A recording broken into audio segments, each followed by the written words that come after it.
India में शांति की ये यात्रा चुपचाप निकलती रही। न मीडिया, न वायरल कैमरे, न इन्फ्लुएंसर्स, क्योंकि लोगों को पता ही नहीं था ये मिशन क्या है। कुछ बौद्ध भिक्षु और अलोका इंडिया के रास्ते पर एक संदेश देते रहे, दुनिया में शांति हो, ह्यूमैनिटी, काइंडनेस।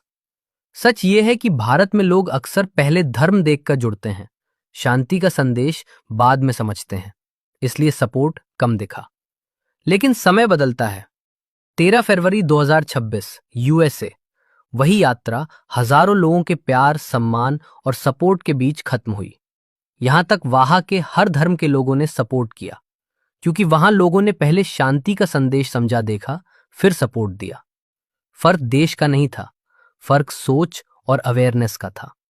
अब सवाल आपसे, क्या आप पीस के साथ हो?